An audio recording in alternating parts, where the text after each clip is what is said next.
Hello everyone and welcome to a new video on the channel. Bit of a different video today. I will say before I start the video, I don't know when this video will go up. It's just another one that I'm sort of pre-recording to go up whenever. I think I've got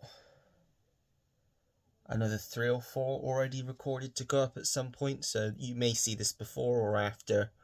I'm not sure, but whilst this was in my hand and I've got some time, I thought I'll give this a go, and if you like this, I'm sure I could probably make another few videos out of this. This is basically, for me, essential films that everyone should have in their collection, or I suppose, in other words, like collection builders. So if you're starting off your collection, these are all films that I would start off with. Not necessarily on the formats that I have them on. It could be DVD, Blu-ray, or 4K, whatever format you collect, or whatever format is the cheapest or best for you. But I think the films themselves are all films that if you start in a collection, or if you're a collector already, I think these all definitely belong in your collection. So I've got a mix of classics films. I'm going to start with 2 British films. I've got a few horror films, a few action films that I just think everybody should have in their collections, whether you're starting your collection or you're a collector, as I say. So I'll get cracking straight on with the 2 British films, which I'll show at the same time because they are connected to each other. We have Trainspotting and T2 Trainspotting. Probably for me, I was having a good look at all of my British films that I've kind of put away. These were the 2 that stood out the most for me. Yeah, if you've not seen these, both truly excellent British films, and if you want, oh sorry, throwing them around, professional as always, as James would say. Yeah, if you're looking at like starting your collection and you want a good British film to watch, or British films in this case, I definitely grabbed these 2 films. Personally, as I've probably mentioned this before, the second one I marginally like more over this one, but they're both very great British films, staples of my collection for certain. And yeah, highly recommend getting them in the collection if you don't have them. Next up, I think I've got 3 or maybe 4 horror films that I picked off the shelf that I thought, yeah, you got to have them in the collection. This one, maybe not everyone's familiar with. It's a fantastic horror film, and if you've not seen it, please just go into it blind. Don't read anything up about it. Don't watch a trailer or anything. Go into it blind because it's a fantastic horror film, and it's called The Cabin in the Woods. It's a, I think, who did it? It's one of those that doesn't actually say anything about the film on the back. I was going to say it's directed by, yeah, it was written and directed by Drew Goddard and produced by Joss Whedon, I think. Hence it's saying from the creator of Buffy the Vampire Slayer on the front. It's about a group of college friends that go to a getaway in a cabin in the middle of the woods, in the middle of nowhere, for a weekend, and things start going very wrong for them. I'm not going to tell you in what way or what happens. Like I said, go into this one as blind as you can and you will really dig it. It's got bits of comedy in it as well. It's one of Chris Hemsworth's first films. I think this came out the same year as the first Thor film. You've got fantastic supporting performances from both Richard Jenkins and Bradley Whitford, who are excellent in this. Sigourney Weaver pops up in this as well towards the end. And yeah, just a fantastic horror film that really surprised me when I watched it. So yeah, I would definitely say get that one in your collection if you've not got it. Next up, one of my favourite horror films. Love this film, but I'd say the second one as well is on a par with this one, and that's The Conjuring. This being the first one from 2013, based on the true stories of the Warrens, Lorraine and Ed Warren, who were paranormal investigators, ghost hunters, basically, in, I think, the 60s and 70s primarily. And in this one, they help a family that's basically being terrorized by this unknown evil spirit in their farmhouse. It's creepy. The jump scares are on point, effective. The story's great. It's got such a great emotional core to it. Characters are great, and because obviously these were real people, you really get invested with their stories. And yeah, this is the best out of all of the series. The second one's up there as well. But yeah, in terms of horror films, One of the best and a must-have in your collection, I would say. That's The Conjuring. Next up, one that I've spoken about quite a bit. Another one of my favourite horror films. I suppose you could also technically put this in the sci-fi category as well. But that's John Carpenter's The Thing with Kurt Russell. One of my favourite creature features, horrors, sci-fis ever. Just fantastic film. I know Tim also loves this film as well.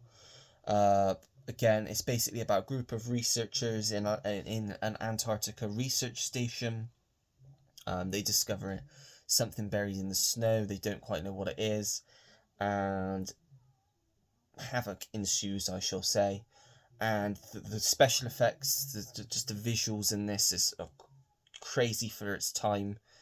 The story's great. Kurt Russell's great. Who else is in this? You've got, it doesn't actually say, but you've got a great supporting cast in this one as well. Ennio Morricone does the score. As I said, John Carpenter film. Ticks all the boxes for horror, and it's one that I definitely think you should have in your collection. And then next up, I'm going to go the first two of these, because the third one definitely dips in quality. I would say 3 and 4 definitely dip off in quality for me. And that's Scream 1 and 2. Some of my favourite horror films. Scream is my favourite franchise in general. Love the films. Although, as I said, 3 and 4 definitely drop off in quality. There's still a lot of fun. And 5 and 6 I personally really like as well. And I can't wait for the 7th one to see what they're going to do with that. But yeah, Scream revitalised the horror franchise in the the horror genre, I suppose, slasher genre in the 90s. Brought in iconic characters like Ghostface, Sidney Prescott, Gale Weathers, Dewey, all of these iconic characters. And yeah, I would say in horror in general, if you're looking to go into your horror films and you're not big on horror, start with Scream. It's what I did, and I don't regret it. I'm quite a big horror fan now. There obviously are some things that I wouldn't watch. I wouldn't watch the Saw films or the Terrifier films or anything like that. But I love good slashers. I love psychological horror, and this ticks all of the boxes. So Scream 1 and 2, I would say. Then going on to start, I've got 4 action films here, which I think are essential action films for your collection. First up, we have 1984, I want to say. Yeah, 1984's Beverly Hills Cop. Eddie Murphy helped put them on the map. Just a classic action comedy. One of the very first buddy cop films. You've got Judge Reinhold, John Ashton, sadly no longer with us. Paul Reiser, Bronson Pinchot, who all popped up in the last one as well, which I personally enjoyed. And yeah, very funny, really mixes that action comedy really well. And as I said, one of the first films of its kind. You had this, and he obviously did 48 Hours, which is an excellent buddy comedy as well. Yeah, another one that definitely say if you want to start an action collection within your collection, this one needs to be in it. As does this one. Face Off, Nicolas Cage, John Travolta, classic John Woo film. Anything John Woo did back in the 90s was gold. This one is no exception to that. Basically, John Travolta plays an FBI agent going after this terrorist that's in a coma, played by Nicolas Cage, but he awakes, and basically they swap faces and start explosions and action, and also it's a great film. And they're talking about doing a second one. I don't know how that would work given with how it ended, but I would definitely be up for seeing that if it's good. So yeah, that's Face Off, another one I think you should definitely have. Then these films which I've been going through again in the last week watching are just some of the best modern action films you can watch. And those are the John Wick films. I'm going to say all of them. I've got this to show here, but all 4 of them are just superb and so well choreographed action films. And the story, again, great characters. You've got a great emotional story at the centre, with some of the best action you can see out there on film. Well, specifically, I would say English language film nowadays. Keanu Reeves, excellent as John Wick, and these are some of the best action films out there, I think. So yeah, John Wick films. And then the last action film, another classic 90s touchstone film, again, Nicolas Cage, The Rock, Sean Connery, Ed Harris. Brilliant, brilliant film. Sean Connery's excellent in this. Basically, when a group of mercenaries, I think they're like it's an ex-general. It says he takes over Alcatraz and has like a deadly poison gas that he's going to release, and Nicolas Cage is like an FBI agent, he's like a chemical weapons expert, and he has to enlist the help of Sean Connery's character, who's been in prison for a long time, is well known. He knows Alcatraz like the back of his hand, so he's enlisted to kind of help Nicolas Cage take the general down. And just some great action, great one-liners, great story. Another fantastic action film that ticks all the boxes, and another one which I haven't got down to show, very along the same lines again, Nicolas Cage, Con Air, another fantastic 90s action film there. And now some just classics, and just I think ones that are just obvious that they belong in anyone's collection. Starting off with one of the oldest classic films that I think you should have, Casablanca, Humphrey Bogart, Ingrid Bergman. What a film. Set during World War II, obviously, in Casablanca, about Rick, who owns his nightclub. He basically, it's a centre to like ignore everything that's going on in the world, basically. His former lover, played by Ingrid Bergman, Ilsa, comes through the door, and he's basically got to choose whether he wants the life that he's forged for himself, or to go back with the woman that he loves and helps her when she needs him. Fantastic film. I mentioned this in my Best Picture winners. This won Best Picture, 3 Academy Awards actually, deservedly so. A film that everyone should have in their collection, and one of the first films people should be shown, I think, Casablanca. Next up, comedy, I would say this fits into one of my favourite classic comedies that just belongs in everyone's collection, I think. The Blues Brothers, Dan Aykroyd, John Belushi, comedy genius. Laugh all the way through this film. It's just excellent, very quotable, very memorable. John Landis directed this one. He also did Animal House, which was also John Belushi. Just about two brothers just get released from prison, and they go on a road trip as the Blues Brothers. And you get some fantastic cameos from the likes of Aretha Franklin, James Brown, Cab Calloway, Ray Charles. Just fantastic cameos in here. And it's just a ball of a film. Just really, really good, this one. Blues Brothers. Another classic, which is a musical, one of the first big musicals, you could say, in the 50s. Singing in the Rain. What can you say about this? Gene Kelly, Donald O'Connor, Debbie Reynolds. What a film. What a soundtrack. What colourful film. Musicals, numbers in it. Yeah, just it puts you in a great mood, this one, after you watch it, and very memorable, stays in your head for a long time. Yeah, definitely essential viewing and essential for anyone's collection. Next up, we got two big box sets of big franchises that I think everybody should watch, or at least have in their collection. First up, the Harry Potter films, some of the best fantasy films out there. I'd say this, and I haven't pulled them out, but the Lord of the Rings as well, you should have in your collection. No brainer, some of the best fantasy films out there. I love all of these films. I have my favourites. I love Philosopher's Stone. I love Prisoner of Azkaban. I love both the Deathly Hallows films. The weaker one, for me, the one that kind of stands out as not being as good, is the Half-Blood Prince, but it's still a good, enjoyable watch. But all of these films, I think everyone should have in their collection and watch at least once, just to appreciate just how big they were at the time that they came out. And I'm very glad to have them on 4K. I've gone through, I think I've seen Chamber of Secrets and Prisoner of Azkaban, because I did get to watch The Philosopher's Stone when it was re-released at cinemas, and I'm waiting for Goblet of Fire at some point this year. I hope to go and see that one, and try and get all of the re-releases now at the cinema, so I can say I've seen all of them in the cinema, because I never got to watch these because I was too young when they first came out, especially the earlier ones. But yeah, Harry Potter, I think you should definitely have, along with another classic sci-fi trilogy, the Back to the Future films. You need to have in your collection. They're just essential sci-fi viewing. These were ones I grew up with. They're childhood films. These are films that if you've got kids, I would highly urge you to show these as some of your first films.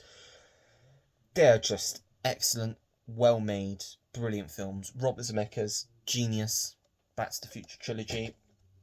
Then we have my favourite Western, I would say, yeah, probably of all time, Unforgiven, Clint Eastwood, the late great Gene Hackman, Morgan Freeman, Richard Harris. Just a fantastic revenge, great film. I talked about this again in my Best Picture thing, but yeah, another one. If you're starting a collection, get this in there for your westerns, to start off your westerns if you're into westerns, or if not, try and give this a go, see if it like kind of interests you in watching more westerns. But yeah, solid film, Unforgiven. And then one of my favourite films of all time, again, one that you should show your kids, as one of the first films, E.T. the Extraterrestrial, Steven Spielberg's masterpiece in my opinion, top 5 film for me of all time, so rewatchable, count the amount of times I've watched this on all of the different formats over the years, probably VHS, remember renting the DVD from Blockbuster back in when we had Blockbuster. And then I skipped Blu-ray. I got straight, as soon as I started collecting, even though I didn't even have a 4K player at the time, I bought the 4K. And yeah, just one that I try and watch every year because I just love this film and I think it's essential for anyone's collection. Another heavy hitter here, another Morgan Freeman one, Shawshank Redemption. Of the Frank Darabont films, I'd say this is the one to get. First of all, obviously The Green Mile as well, excellent. The Majestic, you know I love. The Mist, all of his films I love, but this is the best, I think. Morgan Freeman, Tim Robbins, Bob Gunton as the Warden. Just a great film, makes you go through all the emotions. Great story, great characters again. Brilliant soundtrack from my favourite composer, Thomas Newman. Must have, I would say. Got a few more to go. Next up, one of the oldest films I probably have in the collection, and one of the first films I probably watched. Wizard of Oz. Love this film. Shame the slipcover's a bit damaged. Yeah, watched this on repeat lots of times growing up. Again, one that should be shown to kids as one of their first films. Just really good, classic film. What else can you say about it? Next up, need I say anything? Forrest Gump. Got to be had. Then we have The Goonies, another classic kids adventure film, but I vividly remember renting from Blockbuster growing up quite a lot. Seeing that front cover, which is different to this front cover, you know what I mean, the DVD front cover, which was I think the main poster back in the day. Seeing that on the shelves and just renting it from Blockbuster, what a feeling that was back when I was young. But yeah, just what a fantastic adventure of 80s film that they shouldn't touch with the barge pole. I know they're trying to do a sequel. Please leave it alone, because this is like a lot of people's childhood and I don't want it to be ruined by a naff sequel. So yeah, that's The Goonies. And the last one, some people's favourite films of all time, the first blockbuster ever. So it's a no-brainer that people should start this within their collection. Jaws, as I said, was the first blockbuster of its time. What was it, 1976, 75? 75, yeah. So it's celebrating, why am I blanking, 50 years this year. I think everyone should have this in their collection. Watch it, experience it on any format you can. Iconic, classic, must have, I will say. Jaws. And that's it. Those are ones that I think everyone should start their collection off with. Everyone should have those in their collection if they don't already, I think, because they all have a purpose, make you go through different feelings, kind of cover lots of different areas, I would say, lots of different genres. So let me know what you thought of that. Would you be interested to see another video? I'm sure I could find a lot more that I think people should have in their collections, because I have a very vast collection. So let me know if you'd be interested in seeing another video to this. Let me know what films you think that should be in everyone's collection that you have that I've not mentioned here. And if you like the video, make sure to give it a thumbs up. Subscribe if you want to see more videos like this. Turn your notification bell on so you know when I have a new video uploaded to the channel. Comment down below anything and everything. As you know, I always take the time to get back to anyone that leaves me a comment. And that is it. So until next time, everyone, take care. Goodbye.